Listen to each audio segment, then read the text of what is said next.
Hours after North Korea invited international media to witness the closure of its Punggye-ri nuclear test site, President Donald Trump abruptly canceled a diplomatic summit with Kim Jong-un that experts warned was a trap but which Trump portrayed as a transformative opportunity for peace.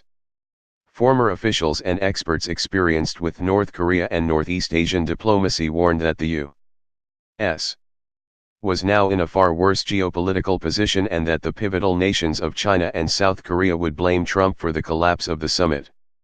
The dynamic that North Korea established in February, when it led a charm offensive at the Winter Olympics and portrayed itself as the driver of international events, is likely to prove far more durable than any summit, they said.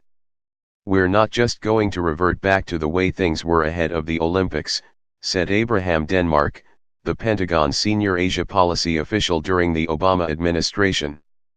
North Korea's international stature has grown significantly. Kim Jong-un's legitimacy is far greater than it was before. The U.S. is increasingly seen as the outlier in the region, not engaged. Jim Walsh, an international security expert at the Massachusetts Institute of Technology, said Trump's reversals from a summit he seemed enthusiastic about holding would reverberate beyond the region. "This president cancels the Iran agreement, agrees to a summit and then cancels that," Walsh said. "If you're a world leader thinking about whether you want to do business with this guy, you're gonna be gun-shy, thinking he'll reverse himself and leave you hanging." Since the Winter Olympics, Kim Jong-un's international prestige has swelled, despite leading an internationally isolated prison state primarily known for its bellicosity. China's Xi Jinping has met with Kim twice since the Olympics, both times with Kim traveling to China. South Korea's Moon Jae-in has staked his domestic and international reputation on reaching a rapprochement with Pyongyang, even traveling to Washington to meet with Trump 2 days ago. Both are likely to blame Trump for abandoning the summit. But in canceling the summit, Trump placed the blame on Kim, through a personal letter released by the White House Thursday morning. The cancellation stemmed from the tremendous anger and open hostility North Korea has recently displayed, Trump wrote to Kim. The president left the door open to a resumption of diplomacy over the fate of North Korea's nuclear program, but placed the onus on North Korea. He even added a threat that echoed his infamous fire and fury warning: "You talk about your nuclear capabilities, but ours are so massive and powerful that I pray to God they never have to be used." It might be a negotiation tactic, Walsh speculated. Perhaps Trump is thinking, "I'll cancel, Kim's gonna come running back to me, the Chinese are gonna come running back to me, and I don't care about the South Koreans," Walsh said. It's a possibility, but he's playing with fire and fury.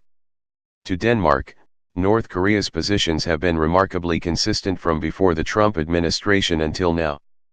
North Korea sought international prestige and sanctions relief through suggesting a willingness for some measure of denuclearization short of a unilateral disarmament and denuclearization that implies the U.S.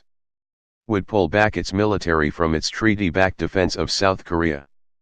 North Korean state media on Thursday suggested that it would denuclearize when the rest of the world did, joining hands with the world peace-loving people in building a nuclear-free peaceful world. In other words, the Tuesday after never. Trump seemed to believe that the Pyongyang initiative was the sui generis result of his maximum pressure sanctions policy, and that the Kim regime had been brought to its knees. John Bolton, his new national security advisor already hated by Pyongyang, infuriated the North by suggesting that, like Muammar Gaddafi, Kim Jong-un's disarmament was a prelude to his violent death. Trump tamped down talk of a Libya model for Pyongyang, only to have Vice President Mike Pence intensify it Monday, prompting a blustery volley of insults from the North Koreans. They wanted a deal, but couldn't maintain message discipline for a few weeks, said Denmark.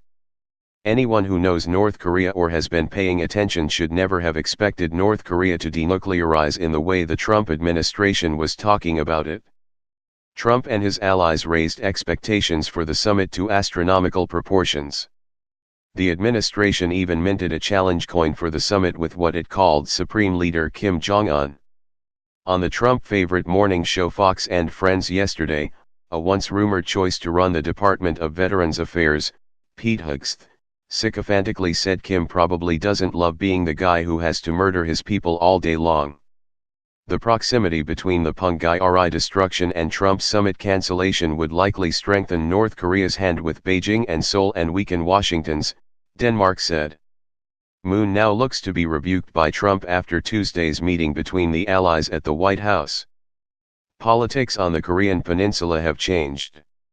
China is more firmly in North Korea's corner. South Korea invested tremendous capital in engaging North Korea, Denmark said. If there is a plan B for Trump's North Korea policy, his Secretary of State, Mike Pompeo, who has met with Kim, did not indicate it Thursday. Just minutes after the White House released the president's letter to Kim, Pompeo told the Senate Foreign Relations Committee the U.S. was no longer in a position to believe that there would be a successful outcome to the June 12 summit. Pompeo also said the North Koreans were not responsive to U.S. outreach efforts to prepare for the summit. He insisted the U.S. side was fully engaged over the past weeks to prepare for this meeting. I regret the statements that the North Koreans have made over the past few days, and the fact that we have not been able to conduct the preparation between our two teams that would be necessary to have a successful summit, Pompeo said. Elsewhere on Capitol Hill, scrapping the summit was panned as a missed opportunity. You cannot have thin skin if you want to make progress with a difficult adversary such as the Kim regime, Rep. Eliot Engel, D. New York, the top Democrat on the House Foreign Affairs Committee, said on the House floor. To make matters worse, the president's bizarre letter returns to the same bellicose rhetoric that last year heightened tensions and raised the specter of war. Any type of military conflict on the Korean peninsula would come with horrific consequences. Yet an unsuccessful summit carried real risks as well. The worst-case scenario is that we have a real negotiation, it goes badly, both sides storm back to their corners angry and confused, Walsh said. Trump says, well, I tried diplomacy and it didn't work, so I have no choice but to go with the bloody nose, a preventive military attack on a nuclear power that has the world's densest concentration of artillery pieces aimed at Seoul. Trump's letter also indicated that whatever Pompeo says is irrelevant. I felt a wonderful dialogue building between you and me, and ultimately, it is the only dialogue that matters, Trump wrote Kim. To Denmark, it was another indication of North Korea's diplomatic triumph. Trump's letter signals that he sees this not as a negotiation between nations, but a negotiation between him and Kim Jong-un, Denmark said. By doing so, he's granting a tremendous amount of international legitimacy to Kim Jong-un, who's got the same status as the president.